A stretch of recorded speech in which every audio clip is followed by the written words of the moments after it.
Bueno, muy buenas tardes a todos y todas, a la comunidad archivística de Iberoamérica, por acompañarnos a partir de este momento en este muy interesante panel y conversatorio con tres grandes expertos en los temas de las tecnologías aplicadas a la gestión documental.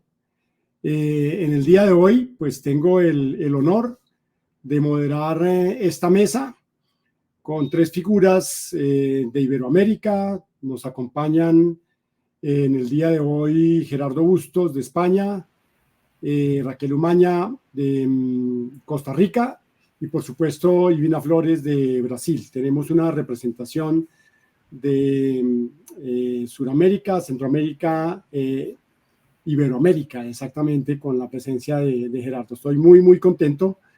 Hoy vamos a dar, vamos a tener más bien una conversación acerca del impacto de las tecnologías de la información y particularmente aquellas que son emergentes y que tienen que ver con las llamadas tecnologías de la cuarta revolución industrial.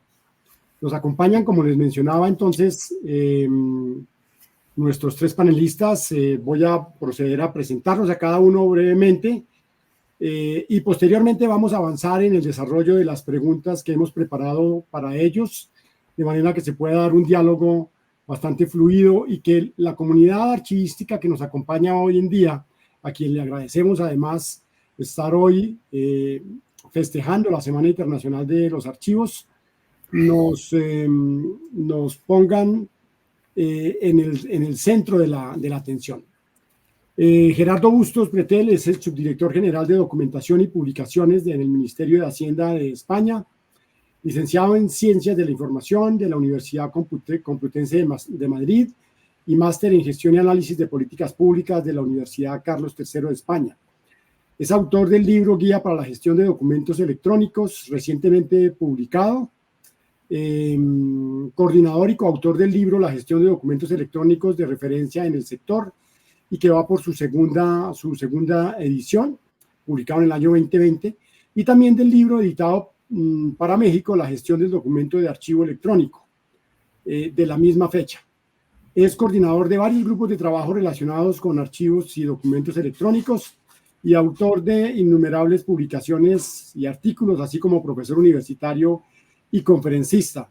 Quienes tenemos el gusto de conocer a Gerardo sabemos de su experticia en el tema del documento electrónico y siempre nos encanta estar aprendiendo cada vez más de este conocimiento que él nunca duda en compartir con la comunidad profesional. En segundo lugar tenemos a Ivina Flores de Brasil. Ella es archivera, máster y doctorado en Ciencias de la Información de la Universidad de Brasilia, graduada como miembro del grupo CNPq de documentos digitales, gestión, curación digital, preservación, acceso y transparencia activa en la cadena de archivo digital de Custodia. Actualmente es servidora del Ministerio de Gestión en el cargo de tecnóloga en Ciencia y Tecnología, Gestión de Información, profesor de posgrado en Ciencias de la Información de la Universidad Federal de Santa Catarina e investigadora del Instituto Brasilero de Información en Ciencia y Tecnología, IBIT, en el proyecto brasileño de preservación digital.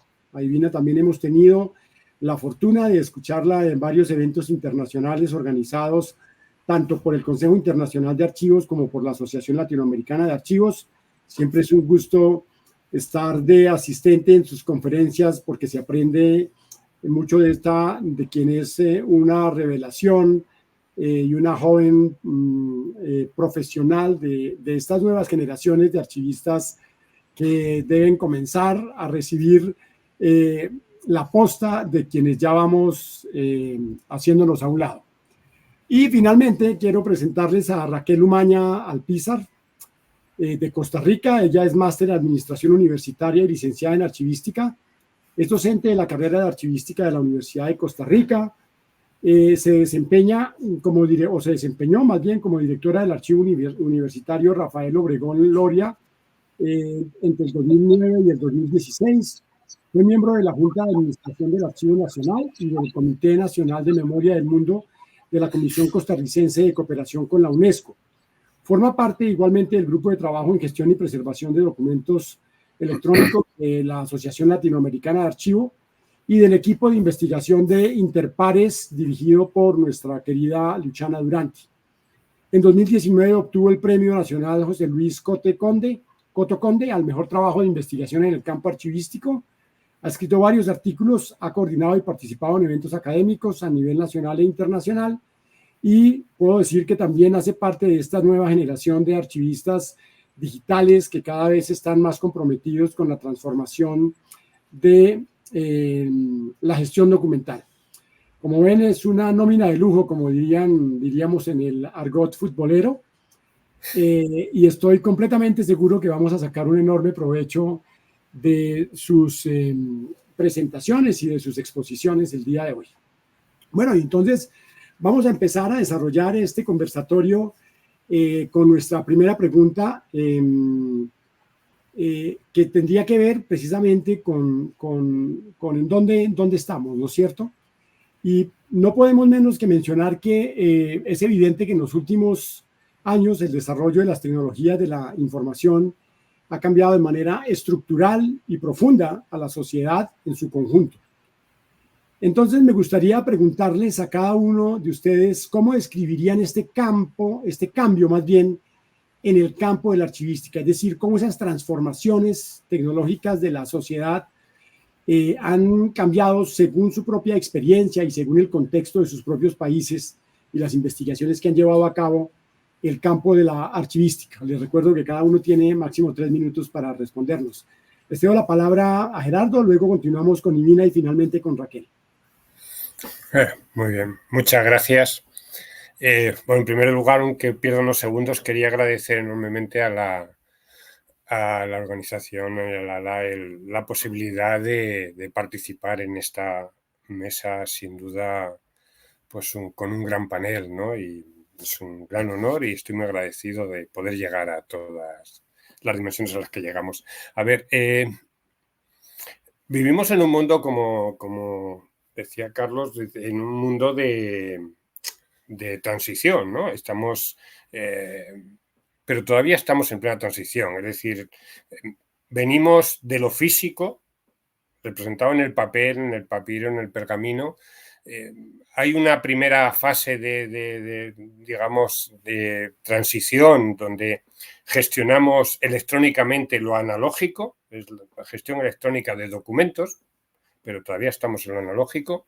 No se ha terminado, puede estar en mayores o menores proporciones según el sitio, y estamos intentando entrar en una fase, la de la gestión de documento electrónico, que todo sea electrónico, y hay una última fase que está por descubrir. Sabemos a lo que queremos llegar, pero no sabemos al punto que llegaremos, cómo será exactamente, que es la transformación digital, ¿no? Estamos en ello, pero esto es un proceso, ¿no? Y esto es un proceso, como mencionabas antes, es muy parecido a la revolución industrial, probablemente mucho más profunda. Entonces sabemos de dónde hemos partido, pero no sabemos a dónde llegaremos, ¿no? Estamos en el camino y la revolución industrial tardó 60 años, empezó en Londres en 1860 creo, y hasta, 1760, y hasta 1820 no se le denominó revolución industrial y fue en Francia, ¿no? Y por supuesto no sabían que estaban viviendo esa revolución. Y ahora nos ocurre algo parecido salvando las distancias, no podemos saber. Sabemos que estamos en medio del tifón y estamos en ello, ¿no? ¿Cómo afecta esto? Afecta a toda la sociedad, y el mundo de los archivos pues nos lleva a cambiar de lo físico a lo digital. Esto lo primero que nos transporta es a decir, estamos gestionando documentos, procedimientos, facilitando la vida a los ciudadanos de una manera más fácil. Aunque primero desaprender y aprender y cambiar nos cueste, la meta es mucho más fácil, se entiende, ¿no? Y estamos con una gran lucha ganando la batalla a lo físico, al tiempo y al espacio. Es decir, se puede hacer todo con mucha más velocidad y ya no dependemos de la cercanía física del documento. Solo esto cambia radicalmente. Es decir, yo digo que el hecho de que un archivero pueda teletrabajar, esto hubiera sido impensable hace 30, 40, 50 años, y ahora es uno más, ¿no? Nada, muchas gracias. Lo dejo aquí por el tiempo y luego ya profundizaremos en los temas. Gracias, Raquel. ¿Continúas, por favor?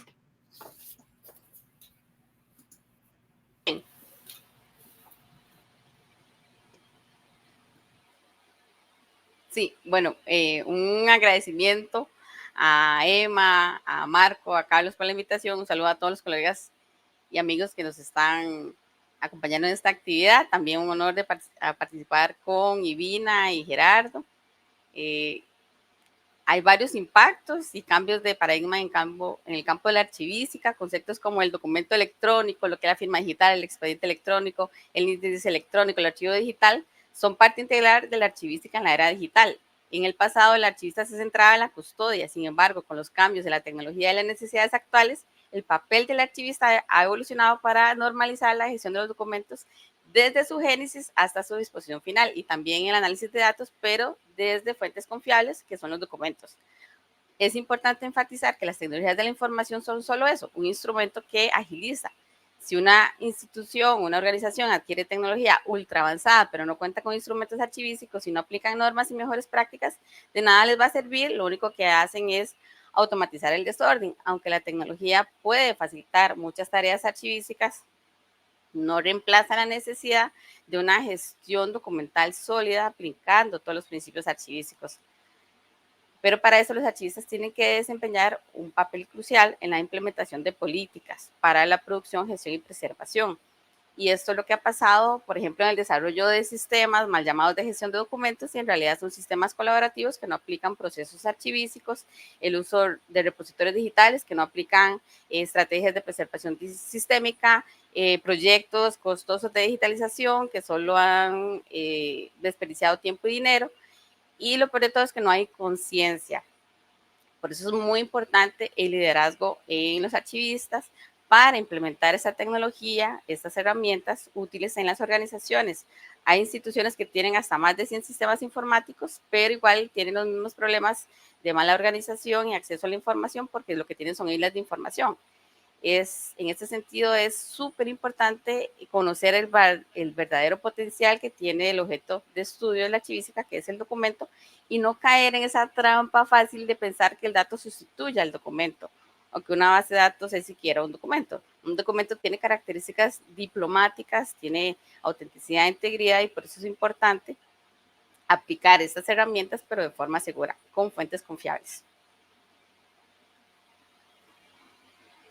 Tu intervención. Ivina, ¿tú qué opinas de este cambio que nos están mencionando Raquel y Gerardo? Olá a todos! Primeiramente, gostaria de agradecer Emma, Carlos e Marcos pelo convite. Sempre um prazer estar com a ALA. E saudar Raquel e Geraldo por compartilhar comigo. Bem, diante do que Geraldo e Raquel falaram, eu tenho para dizer que Apesar de ser digitais e eletrônicos, nós não podemos esquecer, né, e deixar de aplicar aos documentos digitais a nossa teoria arquivística, que antigamente tinha uma visão conservadora, mais voltada para o papel. Mas essa teoria ela segue existindo. Os conceitos básicos, fundo, procedência, né, em português proveniência, esses conceitos seguem fazendo sentido nos documentos digitais, mas com novas visões, novos paradigmas, como disse Raquel. Então, os documentos digitais mudam a arquivologia, mudam a arquivística em termos paradigmáticos, desde a sua base teórica até a sua aplicação. E vejo muito que nesse novo mundo de tecnologias, muito dos nossos conceitos, muito do contexto, muito do orgânico do documento está na gestão bem feita dos seus metadados. E estão ali nos metadados a nossa tão querida descrição arquivística. Então, vejo que esse novo paradigma exalta a descrição arquivística, tendo em vista a manifestação dos nossos antigos conceitos nos metadados. Então, diante das novas tecnologias, vamos revisitar os nossos conceitos antigos, agora com olhares contemporâneos, ressignificando e nos apropriando desse novo ambiente, desse cyberespaço, desses arquivos. E tenho para dizer para vocês que nossas contribuições são enormes, embora nós ainda tenhamos não problema, mas dificuldade de nos colocar nestes novos lugares, nesses novos papéis que a tecnologia da informação nos posiciona y nos coloca. Muchas gracias, Ivina. Hay un componente que es común en lo que ustedes nos acaban de comentar, y es el hecho de que estamos viviendo un proceso de transformación digital, del cual se ha venido hablando hace ya más de 5 años. Desde antes de la pandemia, el concepto de transformación digital ya estaba, digamos, se estaba imponiendo en las administraciones públicas y en el sector privado principalmente. Y nosotros hemos visto indudablemente que la transformación digital llegó y la transformación digital no se va a detener.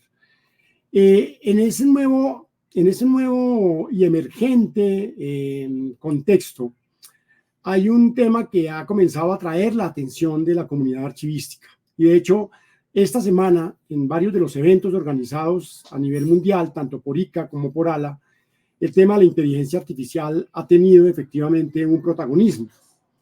Teniendo en cuenta el desarrollo de esta tecnología como un componente más de estos procesos de transformación digital, y sabiendo además que el hecho de que haya un cambio tecnológico no tiene que incidir negativamente en las prácticas archivísticas per se, quisiera preguntarles en cuáles de los procesos de la función archivística ustedes creen que puede ser aplicada con buenos resultados la inteligencia artificial y de qué manera, porque hoy se habla mucho de ella, pero todavía es como un mundo bastante gaseoso y que nos cuesta trabajo adoptarlo, que nos cuesta trabajo tomarlo. ¿Qué opinan ustedes? Me gustaría entonces iniciar nuevamente esta segunda pregunta con Gerardo. Sí, vamos a ver, lo primero que vemos es que no hemos acabado de controlar una tecnología como ha sido el proceso de gestión electrónica y ya nos aparecen otras, ¿no? Nos hemos encontrado con otras y la que más, digamos, ha generado un revulsivo enorme es la inteligencia artificial por lo que implica y sobre todo la aparición de ChatGPT y lo que ha removido, ¿no? Vamos a pensar no solo en los archivos, sino en los archivos como una parte del proceso de gestión administrativa, del proceso de gestión documental, de lo que son los procedimientos, de la relación de las administraciones con los ciudadanos y del funcionamiento de las administraciones, ¿no? Claro, entonces, en ese sentido, lo que sí que estamos viendo es que hasta para la elaboración de documentos vamos a usar inteligencia artificial, ¿no? podemos citar varias cosas. Para la clasificación y la catalogación automática, por ejemplo, igualmente la inteligencia artificial va a ser múltiple. Yo creo que va a afectar en todos los procesos, ¿no? La misma digitalización, el reconocimiento de caracteres, el OCR. El OCR existe hace mucho tiempo, lo que pasa es que ahora, reforzado con una inteligencia artificial, es muchísimo más eficaz, ¿no? La generación automática de metadatos, por ejemplo, igual, o sea, esto la inteligencia artificial puede reconocer los datos, buscar los que le hemos dicho que seleccione, buscar las fechas, los metadatos que queramos que pueda destacar, seleccionar, ¿no? La búsqueda de información en los documentos, no solo en los documentos escritos, sino en los visuales. Yo estoy viendo ya casos de juicios que se graban y las sentencias, perdón, el proceso del juicio, a lo mejor 4 horas de grabación, es lo que usa el juez para buscar la sentencia. ¿De qué se vale? De la inteligencia artificial que le ayuda a buscar determinados momentos, determinadas escenas. No se va a ver 3 veces las 4 horas de grabación del juicio, por ejemplo, ¿no? Actas municipales que se empiezan a hacer ya son videoactas, donde es fundamental la búsqueda, la gestión vía inteligencia artificial, ¿no? Es decir, ahí en todos los terrenos podemos ampliar y, ojo, lo que conocemos ahora es una mínima parte de lo que vamos a llegar. Esto solo podemos intuir en la dirección en la que va. Es evidente que ahora mismo estamos viendo y nos parece tremendo y el camino que lleva, que desarrolla, o sea, será infinitamente mayor, ¿no? Bueno, las transcripciones, los subtítulos, es que en todos los terrenos vamos viendo ya pequeños pinitos, pequeños embriones de lo que puede llegar a ser y de lo que va a ser, y en eso nos afecta en todo el trabajo, digamos, como en el mundo de los archivos, de esos archivos digitales que no solo son en textos, documentos en textos, sino en todos los soportes multimedia. Muchas gracias, Gerardo. Vamos a darle paso entonces a Raquel que nos comente su posición sobre este tema y si quiere, pues también comentar algo de lo que ha mencionado Gerardo.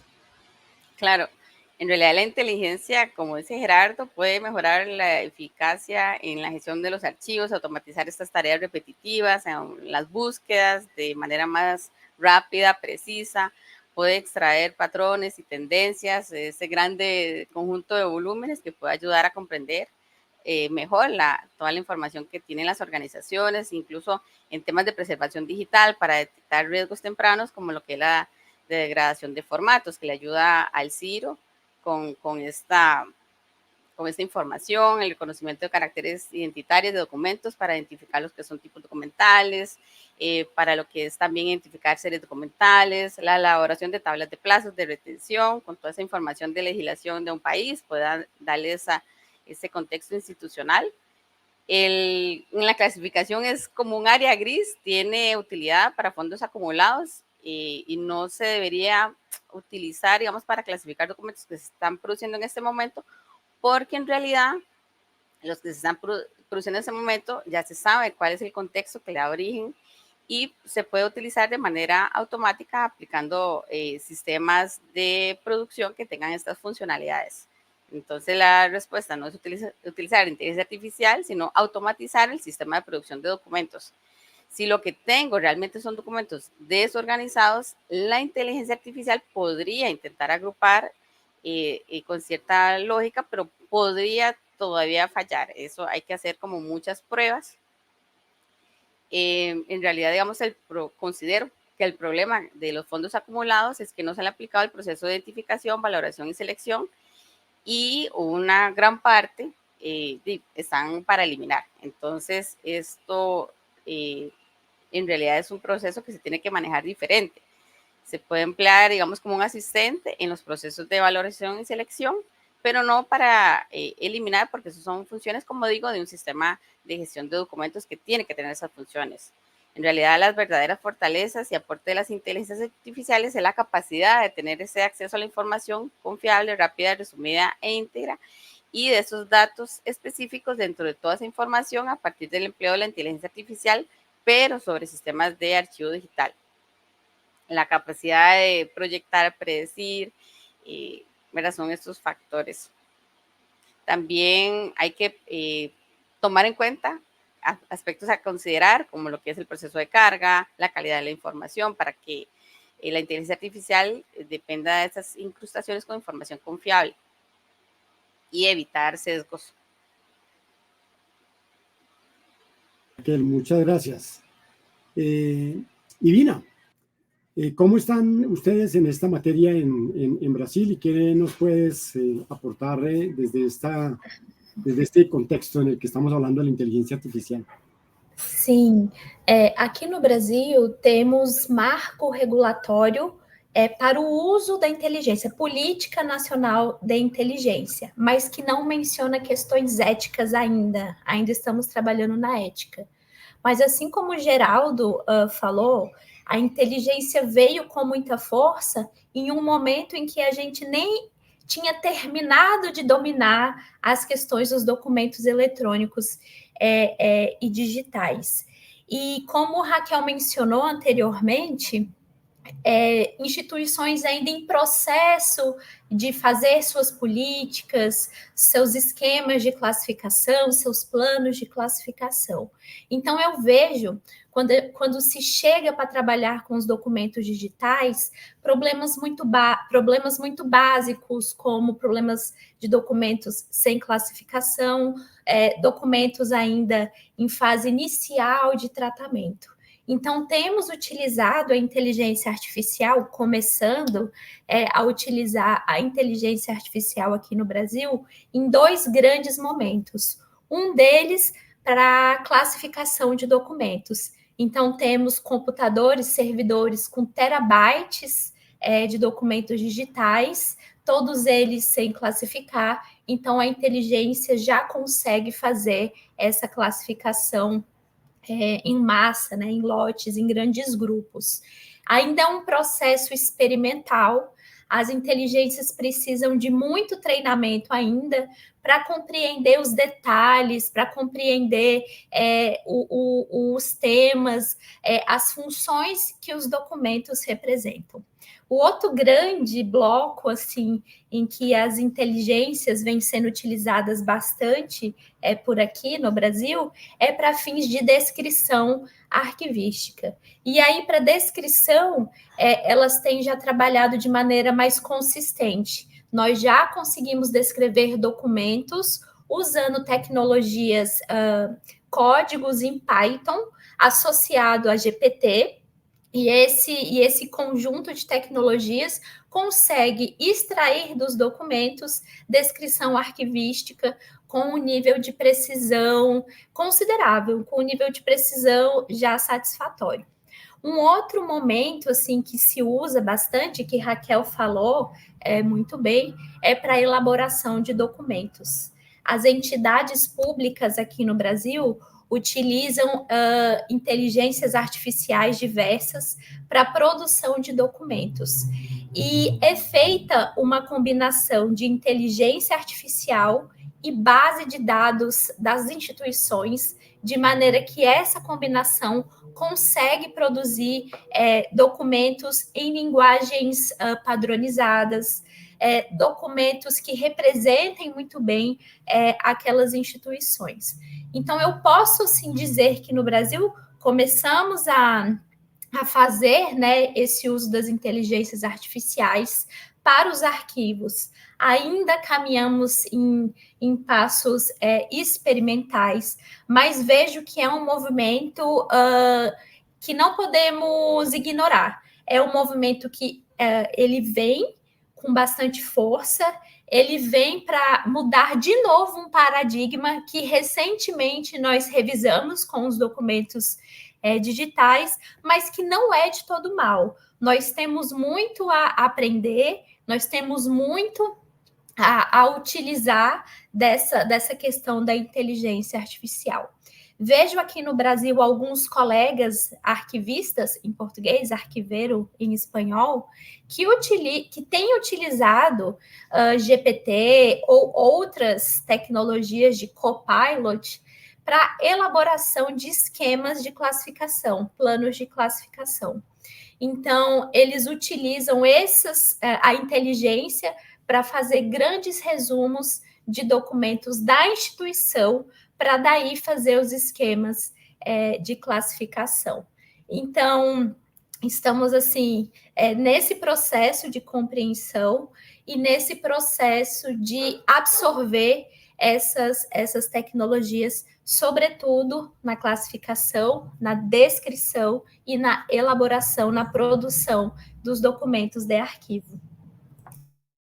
Interesante, Raquel. Yo creo que todas las respuestas que nos han dado nuestros expertos nos empiezan a mostrar también un panorama relacionado con los retos que se avecinan cuando casi que de manera inesperada nos llega esta tecnología y comenzamos a mirar cómo la vamos a usar. En uno de los eventos que se desarrolló a principios de semana por el Consejo Internacional de Archivos, hablábamos precisamente de este tema, de la revolución que está generando la inteligencia artificial en todos los aspectos de la sociedad, pero en el caso nuestro particular, de los retos y desafíos que tenemos allí. Y uno de esos retos y desafíos tiene que ver con las capacidades instaladas en nuestros países para lograr utilizar adecuadamente desde la archivística las potencialidades de la inteligencia artificial. Y hay que decir la verdad, no tenemos suficientes profesionales calificados en esta área que estén enseñándole a las inteligencias artificiales cómo hacer el trabajo. Y ahí es donde pues, podemos comenzar a cometer errores simplemente por el hecho de querer avanzar rápidamente. En ese contexto, entonces, me gustaría preguntarles, desde su experticia particularmente, y quienes tengan experiencia en la formación en el campo de la inteligencia artificial aplicada a la gestión de documentos, ¿qué recomendaciones le darían ustedes a los programas académicos que existen en América Latina? Que hay muchos, por supuesto, en todos los países, al menos hay una universidad que ofrece estudios en archivística, pero en realidad hay países que tienen hasta 14 programas, el caso de Brasil, y otros un poco menos, pero en general hay una formación universitaria en este campo.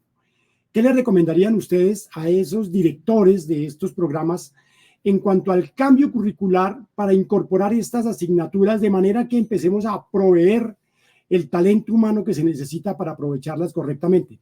Gerardo, ¿tú qué opinas? Gracias. Vamos a ver, hay que entender primero que a veces damos la idea, yo primero, perdón por la redundancia, de que parece que es que la inteligencia artificial va a hacer el trabajo y nosotros no lo vamos a hacer. Estamos hablando del archivo como podríamos hablar en otros terrenos, ¿no? Y no, lo que esto exige es una mayor formación, una diferente formación, una formación adaptada para realmente sacarle jugo a esas tecnologías, la inteligencia artificial y las demás, ¿no? Y esto implica una serie de incorporaciones a los programas de formación, ¿no? Y yo empezaría hablando, o sea, hay algunos terrenos y tal, por supuesto conocimientos tecnológicos, en incorporar los conocimientos de las tecnologías, de la inteligencia artificial. No vamos a ser todos ingenieros, pero sí vamos a tener que tener todos, digamos, una formación de corte ingenieril técnico, de corte técnico, con habilidades digitales, por decirlo de alguna manera, ¿no? Que ya no es esta separación, yo letras y los números los hace otro, esto queda atrás. Es decir, la inteligencia artificial, los archivos exigen que tengamos unos conocimientos adecuados para realmente sacarle jugo a todas esas posibilidades, ¿no? Y hay otro componente muy interesante que es el ético. El ético, la gobernanza de la información, el concepto de cuidado, que digamos la información siempre ha sido peligrosa, entre comillas, ¿no? Precisamente por sus grandes virtudes. La información, los accesos con las posibilidades de acceso, de consulta, de conocimiento que dan estas herramientas, pueden tener unos peligros mayores, con lo cual es muy importante el concepto de ética, de buen funcionamiento, de buen aprovechamiento, de un aprovechamiento sano de esas tecnologías, más de sus virtudes que sin sus posibilidades, ¿no? Es decir, cuando enseñamos a alguien a conducir, le enseñamos a conducir bien, no le enseñamos a ir atropellando ciudadanos, ¿no? Esto ocurre igual, es decir, tenemos que aprender a utilizar con ética, con buen sentido, todas estas herramientas, porque son tan peligrosas o más que el volante, ¿no? Y luego hay otra serie de elementos que son competencias digitales y seguridad, elementos de seguridad que se ha convertido en uno de los problemas ahora o de los temas más de choque, ¿no? Y luego la gestión de datos, precisamente por esa información, la gestión de datos, las big data y el espíritu de innovación. Son algunos perfiles, digamos, que tiene que tener. Desde luego, es una revolución total en los sistemas de información, de formación adecuados a todas estas posibilidades que nos brinda la tecnología, ¿no? Gracias, Gerardo. Muy bien. O sea, ahí has combinado además, y después vamos a hablar en nuestra siguiente pregunta sobre un tema que tiene que ver con esos peligros que se ciernen con el mal uso de la tecnología. Has mencionado varios aspectos relacionados con la formación que sin duda van a tener que ser considerados en los programas académicos y para las futuras generaciones. ¿Cómo están en este campo en Costa Rica, por ejemplo, Raquel? ¿Tú qué le recomendarías no solamente a tu propia alma mater, sino en general a las otras universidades que tienen formación en nuestro campo, en esta materia en particular? Bueno, nosotros estamos intentando, queremos empezar con un proyecto porque realmente es importante adecuar el currículum para garantizar que los programas académicos estén alineados a las necesidades actuales. Los futuros profesionales tienen que estar preparados para utilizar estas nuevas herramientas, tienen que tener la formación en estándares, metadatos, sistemas de gestión de documentos, pero también en preservación digital, gestión de datos y ahora inteligencia artificial. Es importante enseñarles a los estudiantes cómo organizar, preservar y acceder a los documentos, pero de manera eficiente y segura. Es importante que los programas académicos tengan un enfoque interdisciplinario, que permitan ese esfuerzo sinérgico. Es necesario empezar a integrar con otros elementos que resultan cruciales para una administración eficiente, el acceso a la información expedita. Necesitamos como el acceso a esos datos, por ejemplo, a lo que son resúmenes, proyecciones, predicciones que tienen esas inteligencias artificiales, nos pueden servir como herramientas útiles para la operación en las instituciones. En realidad, todos estos mecanismos, nuevos usos para esos vectores que se han generado, nos va a permitir como profesionales enfrentar esos desafíos que tenemos actualmente y por eso queremos en la carrera empezar con estos proyectos que, bueno, ya estamos iniciando. Ivina, yo sé que Brasil ha avanzado mucho en los temas del uso de la inteligencia artificial. Siempre ustedes se han vuelto en un referente nuestro, no solo porque tienen la mayor cantidad de programas académicos de toda, digamos, la región, sino porque también a través de conferencias han podido compartir con nosotros aplicaciones reales del uso de la inteligencia artificial. Y me consta que tienen, por ejemplo, han desarrollado laboratorios para que los estudiantes comiencen a practicar. En ese contexto, ¿cómo está Brasil y qué nos puedes decir de estos nuevos espacios para el aprendizaje?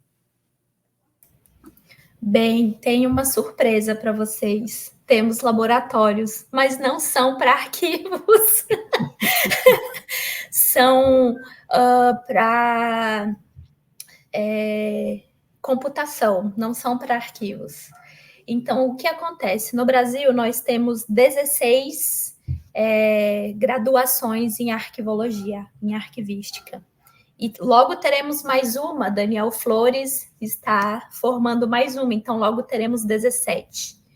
Nestes 16 cursos, nem todos os cursos falam ou têm disciplinas que tratam sobre documentos digitais ou documentos eletrônicos. Nem todas falam sobre preservação digital. E nenhum curso tem disciplina de inteligência artificial, por exemplo.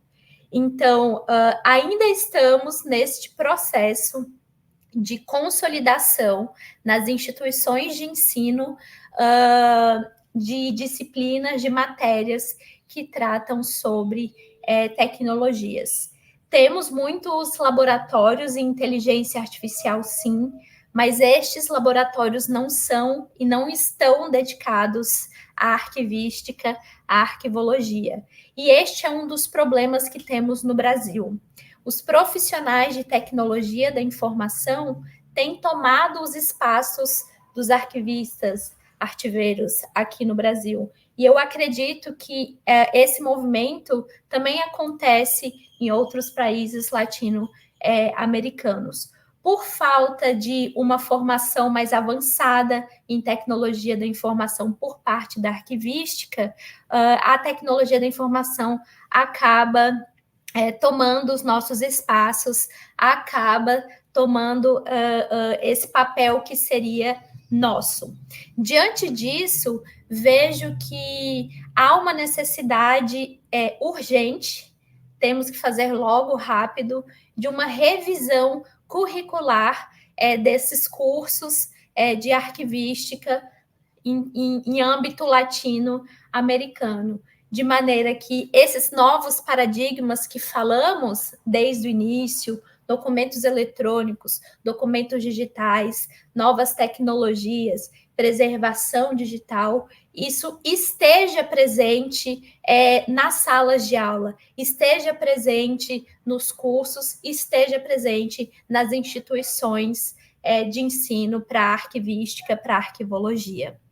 Dito isso, acredito que temos muito ainda a caminhar nesse sentido, e vejo que, diante desse cenário, há uma necessidade muito grande e uma necessidade presente de que arquivistas, arquiveiros, se aproximem das teorias da tecnologia da informação.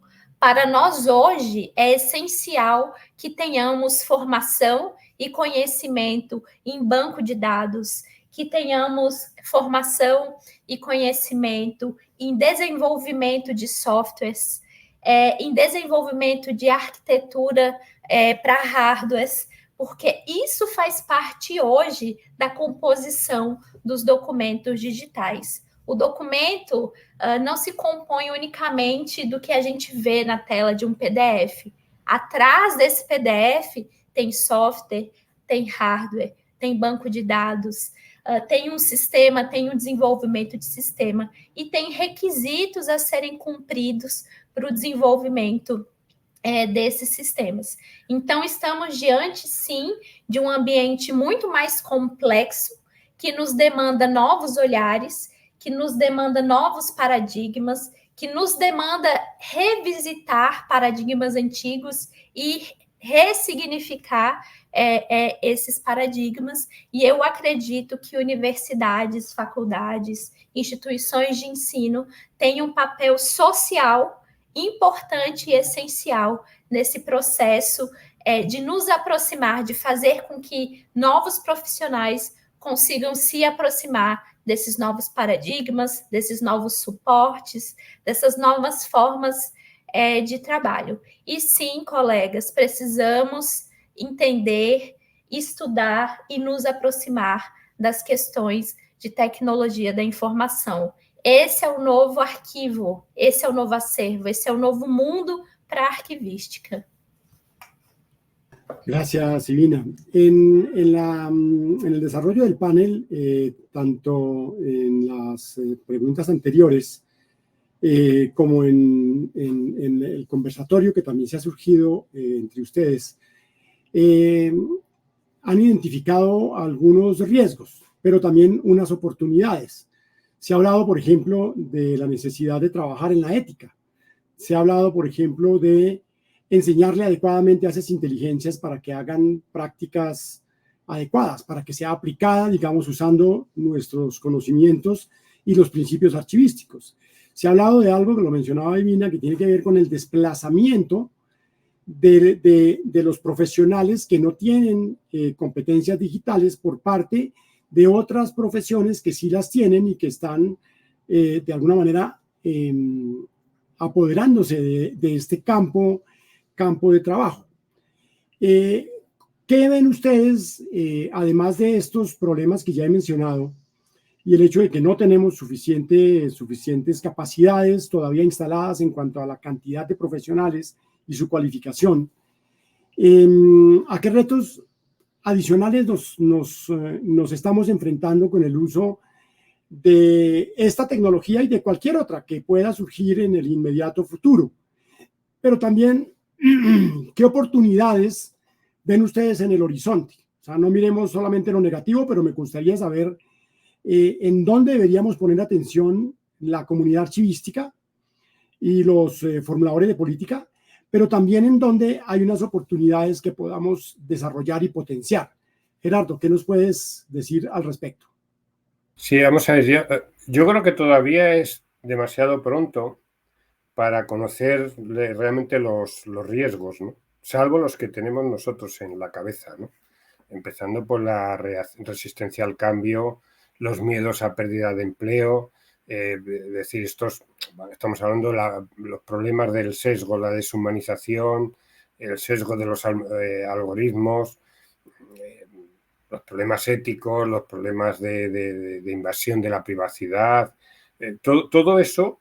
Yo creo que todavía, hasta que no se desarrolle más ampliamente y se asiente, yo creo que todavía vivimos demasiado, incluso un cierto mimetismo de lo analógico a lo digital y lo que nos resistimos mucho a cambiar los procedimientos, ¿no? A reducirlos, a simplificarlos. Seguimos haciendo en buena medida lo que hacíamos en el mundo analógico, lo que pasa es que con mejores herramientas, ¿no? Estupendo. Entonces, los riesgos que existen y algunos intuimos y vemos, yo creo que están todavía sobredimensionados o son producto más de la imaginación y de nuestra cabeza, ¿no? Porque obedecen a esa resistencia al cambio, a esa necesidad de desaprender de donde venimos y reaprender en lo nuevo, ¿no? Que es lo más duro y lo más complicado. Y sin embargo, lo que sí veo, es decir, sin dejar de ver riesgos que intuimos, digo que todavía es difícil de evaluarlos como riesgos certeros, pero yo lo que veo es una gran oportunidad y es, primero, el mundo va en esta dirección y estos o nos subimos o seguirán dando en esta dirección sin nosotros, ¿no? Quiero decir, y de todas formas, específicamente para la profesión archiveros, que se dice en España, o archivistas, que se dice en otros países, o en su país. Esto ha sido una gran oportunidad que nos ha sacado digamos, de esa fase finalista de solo custodia a necesitarnos en el proceso íntegro de toda la gestión documental, porque necesitan de nuestros conocimientos. El técnico, el informático sabe programar, pero no tiene los conocimientos funcionales si no se los aportamos desde estas áreas, ¿no? Y luego lo que hay es una mejora tremenda de nuestro servicio a la sociedad, de nuestro servicio público, ¿no? La posibilidad de la proactividad, es decir, con los datos, aprovechamiento de los datos, que las administraciones se adelanten a las necesidades del ciudadano. Sin pedir la beca, solo saber con lo que estudia, pues puede saber, ya tengo todos los datos, los ingresos, dónde vive, que tiene, y comunicarle que tiene derecho a una beca en tal sitio, ¿no? La posibilidad de colaborar institucionalmente, de interconectarse entre las instituciones para no exigir documentos que ya tienen unas administraciones a los ciudadanos, o sea, intercambiarlos entre sí. Yo veo, insisto, como una gran oportunidad que todavía está por desarrollar en buena medida. Raquel, ¿tú qué opinas? ¿Estás de acuerdo con lo que nos ha comentado Gerardo? ¿Puedes adicionar algo más o de pronto algún tema para el debate? Claro, estoy totalmente de acuerdo con lo que dice Gerardo. De hecho, recuerdo cuando también yo de hace muchos años decía, ¿el archivo será digital o no será?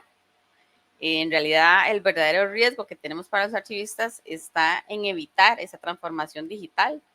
Todas las instituciones ahorita generan documentos electrónicos y a pesar de eso son pocas las instituciones que cuentan con un servicio de archivo digital. Por lo tanto, ahora más que nunca es importante contar con un archivo digital para poder explotar todos esos beneficios que da la inteligencia artificial.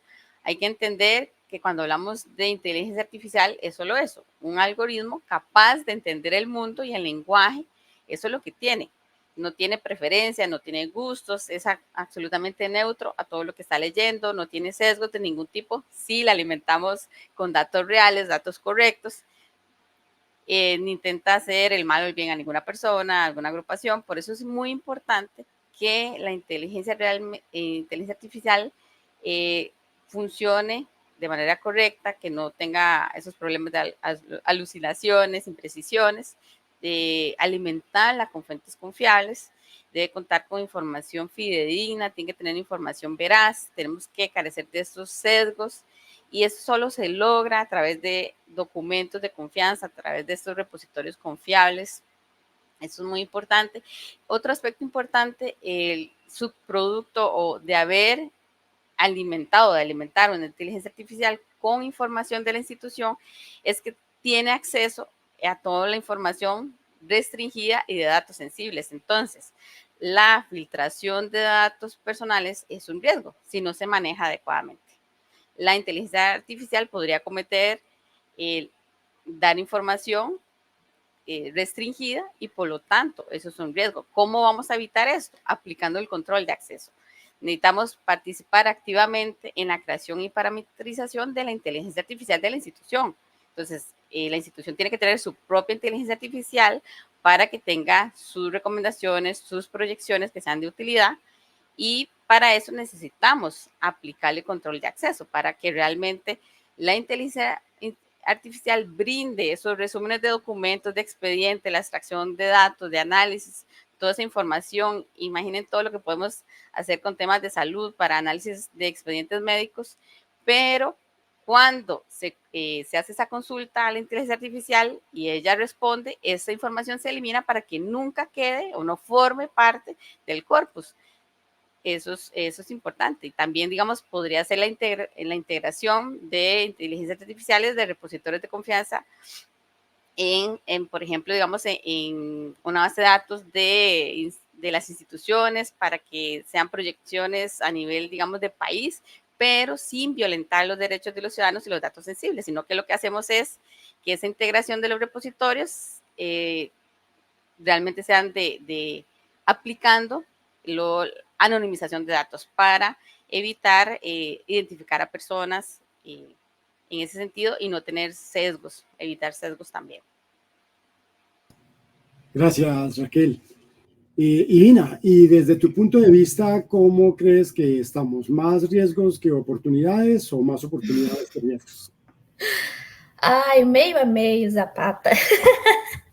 Eu vejo que concordo muito com Geraldo e Raquel, e vejo que temos hoje, quando a gente analisa, né, os cenários e as próprias inteligências artificiais, conseguimos ver que muitas inteligências são treinadas, né, por humanos, óbvio, e elas são treinadas com características do comportamento social daquele grupo.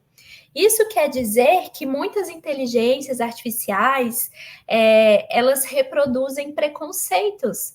Elas reproduzem preconceitos de gênero, preconceitos religiosos, por conta dessa transposição, né, por conta dessa interação entre essas tecnologias e aqueles que as treinam. É por isso que eu digo que os estudos sobre ética e o uso ético das inteligências artificiais ainda é um espaço a ser desenvolvido, a ser discutido mundial. São poucos os países que trouxeram marcos regulatórios que falam sobre o uso ético da inteligência artificial. Aqui no Brasil, por exemplo, estamos com problema agora para as eleições, uso de inteligência para fazer fake news. Então, isso tudo isso é trazido nesse corpo, né, da ética em torno da inteligência artificial. E essa discussão, como eu disse, traz aspectos muito mais profundos do que arquivo e inteligência artificial. traz aspectos de comportamento social, de visão da sociedade sobre as coisas. Fizemos um estudo aqui no Brasil, mapeando as tecnologias artificiais, e percebemos que a maioria delas são mulheres. Por que uma inteligência artificial tem que ser uma mulher? Porque uma mulher tem que servir? É uma visão machista do ponto de vista da dinâmica social do Brasil. Então, temos muito ainda em termos éticos a discutir, a compreender e a escrever as leis e os marcos regulatórios. Em contrapartida, temos muitos espaços positivos para trabalhar. O pontapé, né, o início da construção de uma inteligência artificial para arquivos, por exemplo, fazer uma base terminologia. Essas bases terminológicas, elas se constroem a partir de sistemas de organização do conhecimento. Então, nós estamos falando aqui de taxonomias, de ontologias, de vocabulários controlados, de tesauro. E esse nicho de trabalho em torno da tecnologia é algo que nós podemos, assim, trabalhar, discutir com bastante propriedade. É algo que arquivistas, arquiveiros conseguem fazer de maneira muito satisfatória. A outra questão que influencia bastante e positivamente o nosso trabalho com a AI, com a inteligência artificial, é sobre governança de dados, gestão de dados, compreender como que se faz uma governança, uma gestão de dados, trabalhar dados importantes, dados essenciais, compreender os modelos de, como que se fala em espanhol, maturez? Modelos de maturez de dados, modelos de maturidade de dados, é algo também que podemos trazer para o mundo dos arquivos. E eu acredito que tenhamos dados arquivísticos, sim. O documento de arquivo não é apenas o documento. Ele pode ser documento, ele pode ser informação, e a gente pode trabalhar também com dado arquivístico.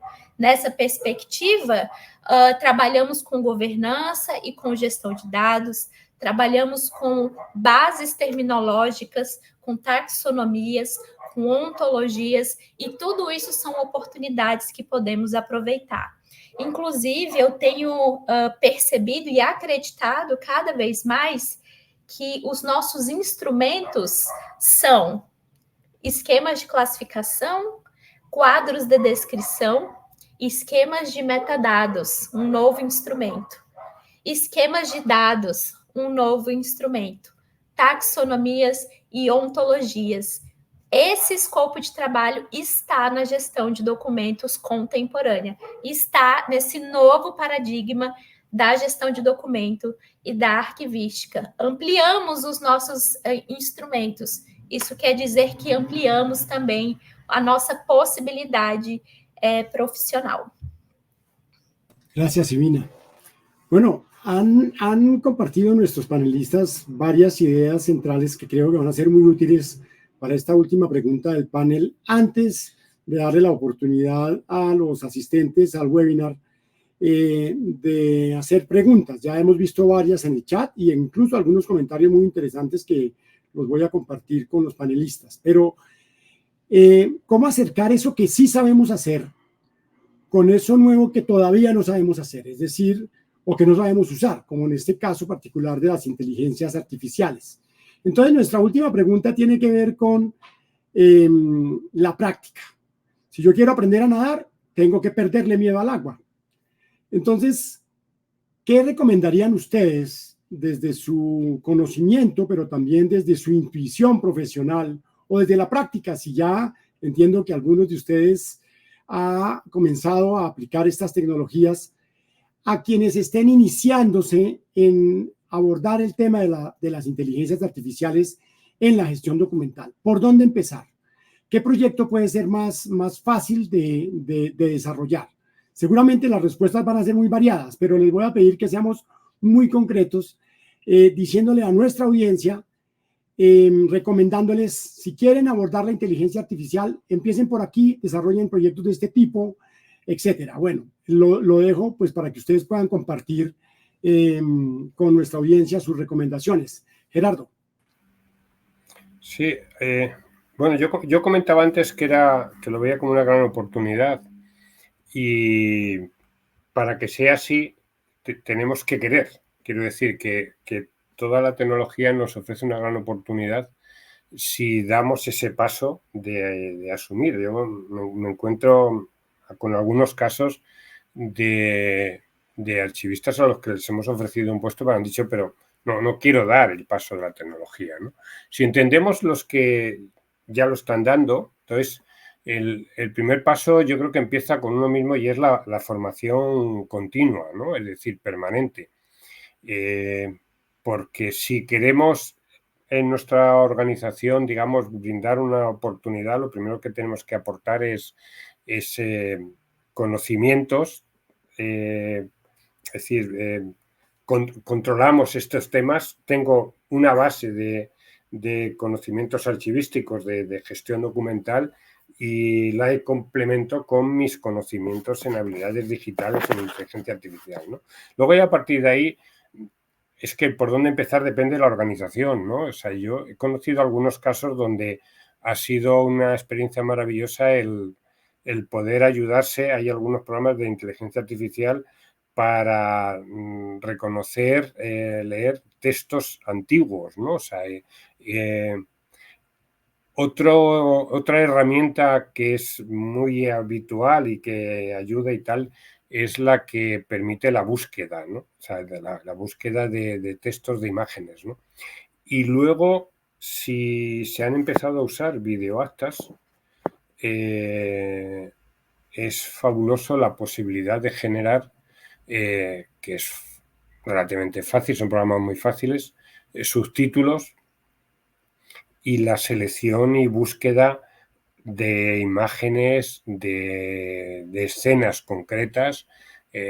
¿Por qué? Porque si estamos haciendo una base de videoactas, pues las herramientas que permiten sacarle el jugo son las imprescindibles. Entonces, yo creo que va a depender de cada sitio, pero hay ahora mismo herramientas fabulosas.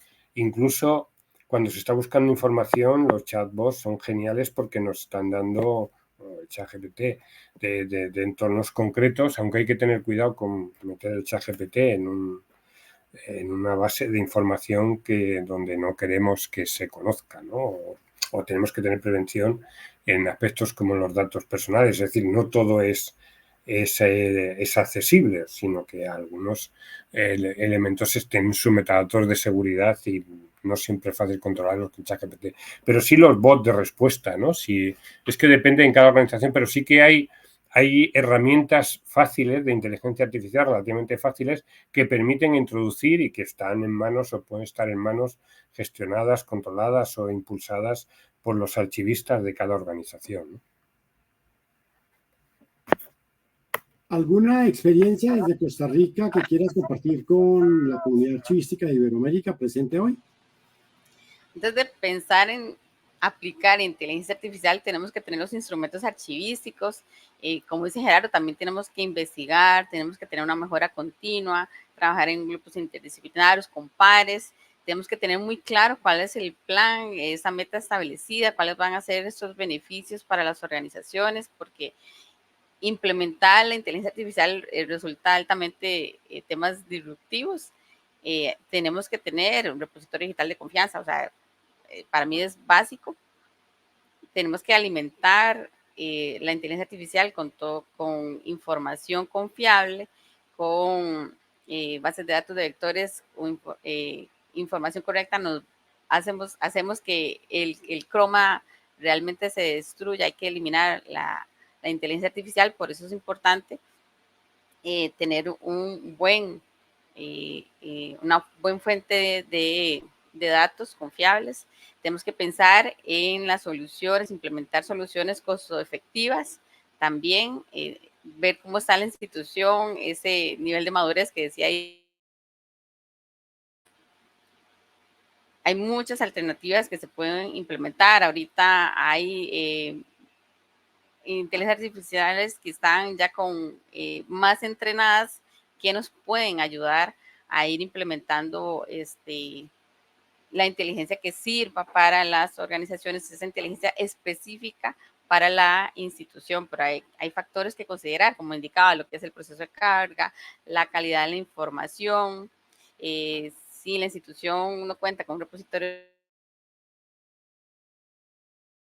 digital, en realidad yo considero que es muy difícil que sirva, porque la inteligencia depende de esas incrustaciones para dar información confiable, para que esa respuesta realmente sirva, que las incrustaciones dependen de esa vectorización de la información que se requiere de ese contexto, que esa información sea confiable, ese contexto necesario. Si yo, por ejemplo, le meto un dataset, le puedo crear un contexto artificial, pero lo puede generar sesgos porque le metí el mínimo error de contextualización que va a dañar mi croma, arruinar el croma, y por lo tanto eso es lo que ha pasado de que no sé si ustedes han visto que, bueno, se tiene que apagar Gemini porque, bueno, ¿verdad? Porque ya trae muchos sesgos, y por eso es importante corroborar, mitigar esos riesgos. Raquel. Ina, cerramos contigo ya este segmento antes de pasar a las preguntas de la audiencia. ¿Qué le recomendarías a los archivistas que hoy nos acompañan y los que vayan a ver posteriormente la grabação de nuestro webinar? Bom, primeiro eu tenho para dizer para vocês que comecem pequenos e expandam. Então, se desejam ter uma inteligência artificial na instituição em que vocês trabalham, comecem com um escopo pequeno, com algo controlado, para compreender como a inteligência funciona. Como eu disse, por trás da inteligência tem todo um processo de treinamento, correção de erros, de compreensão da tecnologia em si. Então, será necessário conhecer como essa tecnologia funciona. Em termos de desenvolvimento de sistema, de software, eu recomendo que vocês possam estudar linguagens de programação como Python, como Flag, como Java, que são linguagens muito próximas e bastante utilizadas na inteligência artificial. E como muito bem disse Raquel e Geraldo, não podemos falar de implantar uma inteligência artificial se anteriormente na nossa instituição não temos um planejamento, um projeto, uma política de arquivos estabelecida, modelos de referência que resguardem a autenticidade e a confiabilidade dos documentos e dos dados aonde essa inteligência artificial vai se alimentar para produzir,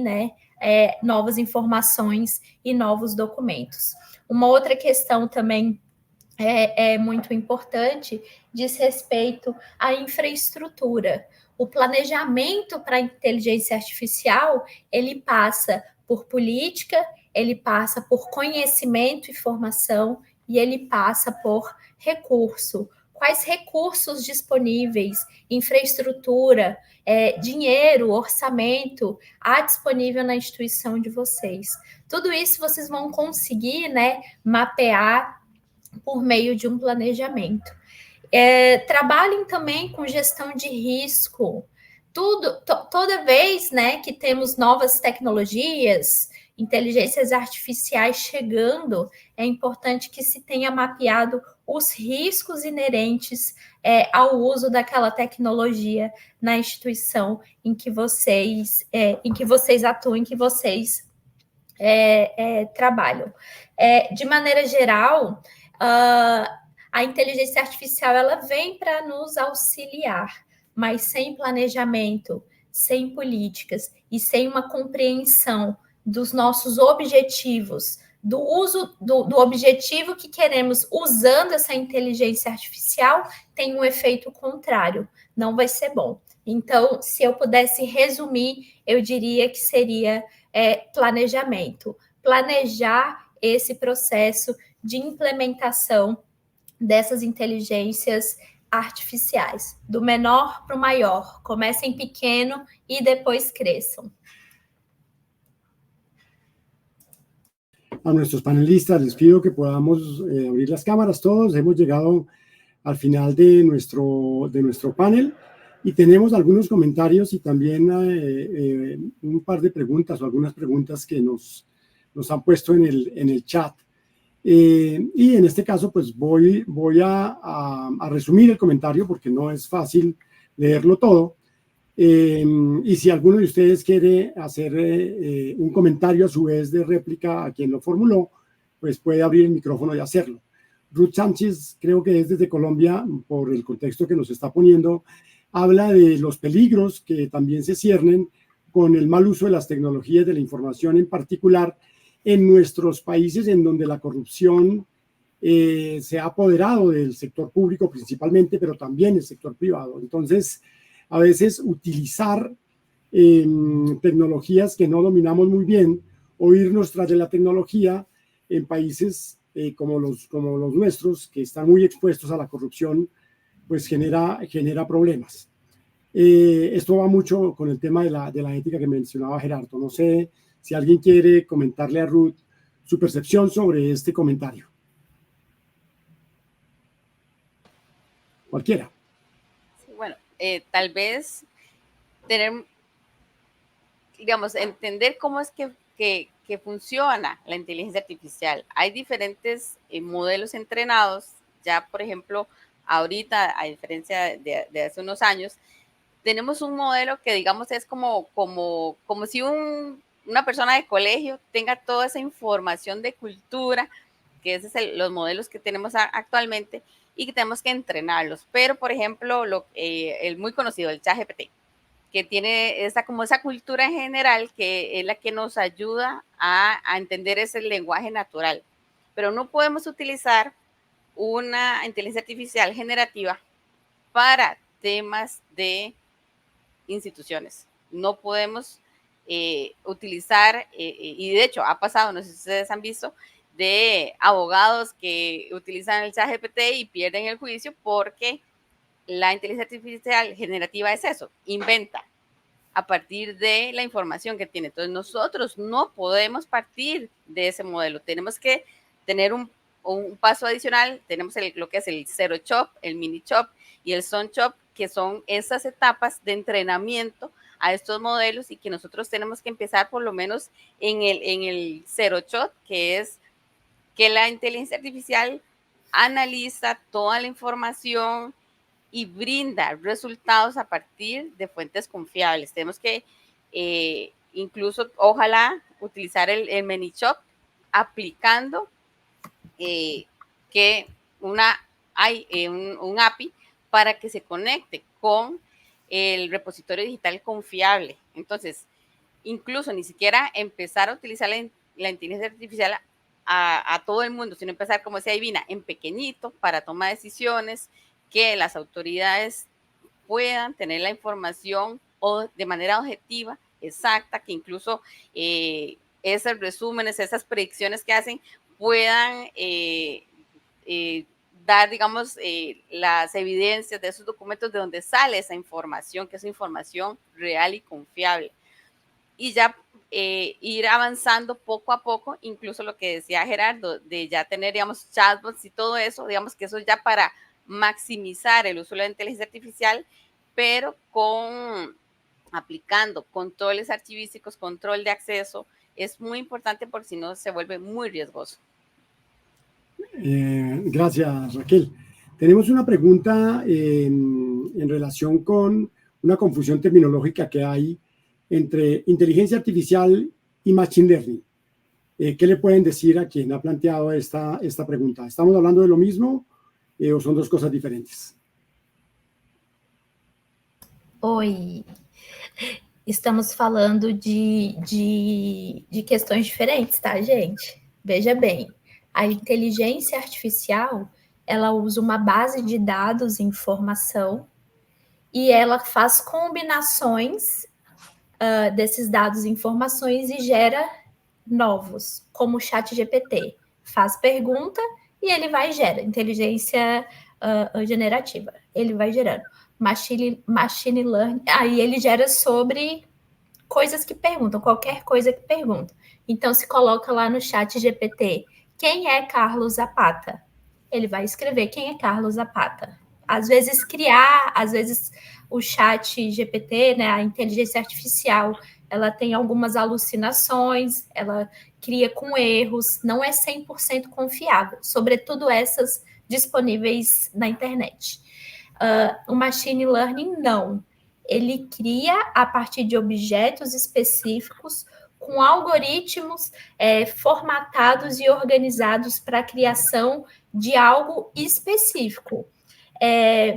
Ele não chega a ser uma inteligência artificial, é algo mais controlado, é um aprendizado da máquina de maneira mais sistematizada, de maneira mais organizada e de maneira mais controlada. E nós temos algo maior que inteligência artificial, que são as redes neurais, que elas tentam imitar o cérebro humano. A inteligência artificial é uma tentativa de imitar um humano. O machine learning, ele é uma tentativa de educar a máquina. Y as redes neurais é uma tentativa de imitar o cérebro humano. Gracias, Ivina. Bueno, todo esto es aprendizaje para nosotros. Hay un comentario bien interesante que yo creo que Gerardo podría ayudarnos a complementarlo o a replicarle a la audiencia acerca de él. Y se refiere a lo siguiente. Dice que el problema de la implementación de la IA es la falta de metodologías de trabajo en los archivos que actúen como parámetros o esquemas, que eviten la pérdida de tiempo en la lógica del ensayo y el error. A este comentario, Gerardo, ¿tú le agregarías algo? Pero, repíteme, perdón, que tengo mala audición. Ya, tienes, listo. Mira, dice que el problema de la implementación de la inteligencia artificial es la falta de metodologías de trabajo en los archivos que actúen como parámetros o esquemas, que eviten la pérdida de tiempo en la lógica y el ensayo y el error. Bueno, en la fase en la que estamos de inteligencia artificial no está mal lo del método de ensayo y error, pero yo creo que no, yo creo que lo hemos comentado antes, ¿no? En la medida lo primero que hay que hacer es un planteamiento primero en cada organización, qué es lo que necesitas, qué es lo que puedes hacer, qué es lo que te puede dar de sí. Decíamos antes, comentaban las compañeras, de empezar incluso por elementos bajos y no,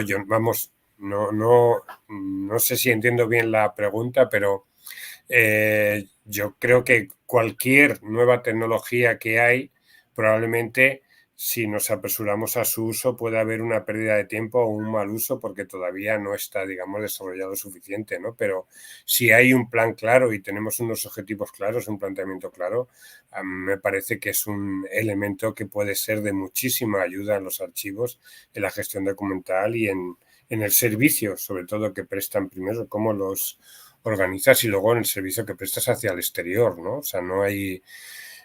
probablemente nos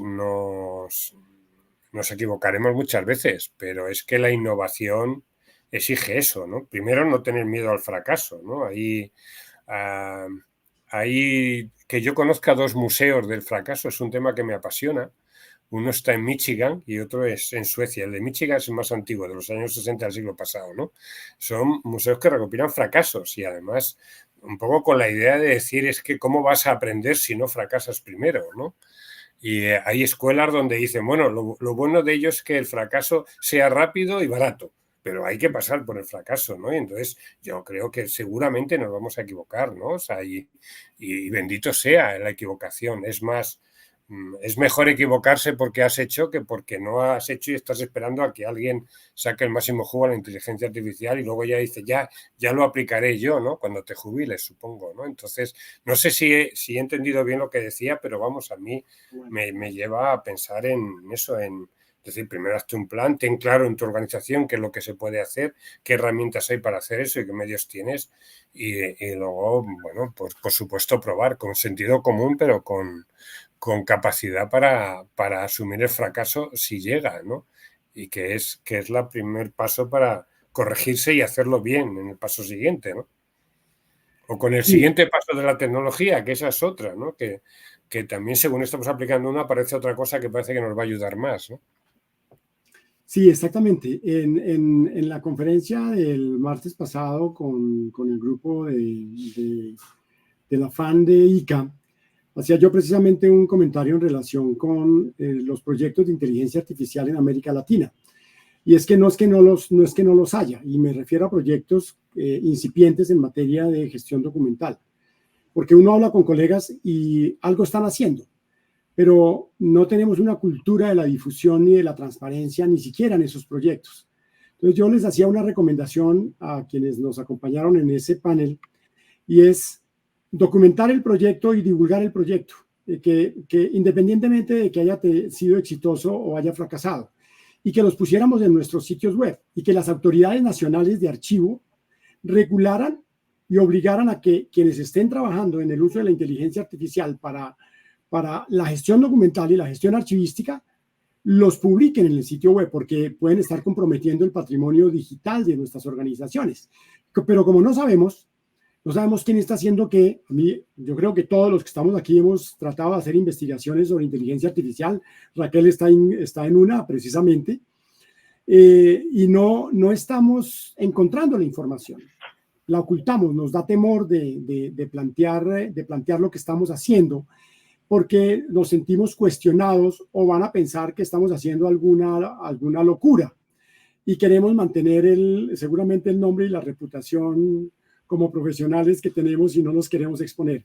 Pero por ahí arrancamos. Yo creo que es muy importante que los archivos nacionales, las asociaciones archivísticas, de archivistas y por supuesto la academia toda, comencemos a hacer una apertura sobre los proyectos de inteligencia artificial, algo muy parecido a lo que ya está regulado por el gobierno de los Estados Unidos, en general con toda la inteligencia artificial, pero en nuestro caso particular con el tema de la gestión de documentos. Miren, ha estado tan interesante el panel que ya nos extendimos media hora más de lo que teníamos previsto llevar a cabo. Se nos fue 1 hora y media de panel. Gracias a quienes se quedaron durante toda la sesión. Por supuesto, un agradecimiento muy especial a la Asociación Latinoamericana de Archivos y al Consejo Internacional de Archivos, quienes en una alianza lograron hacer varios eventos académicos en la Semana Internacional de los Archivos. Mañana cerramos con más eventos. Los esperamos a todos también presentes en las sesiones académicas que tenemos del cierre, mañana viernes 7 de junio. Por supuesto, a Gerardo, a Ivina, a Raquel, como siempre, un agradecimiento muy especial de nuestra parte, de parte de ALA, por su generosidad, por compartir sus conocimientos, sus apreciaciones, sus valiosas recomendaciones y su tiempo con nosotros, con quienes estamos apenas incursionando también en estos nuevos campos profesionales que son tan interesantes. Bueno, hay más comentarios en el chat, pero desafortunadamente el tiempo es implacable y no podemos abusar del tiempo de ustedes y, por supuesto, tampoco el de los asistentes.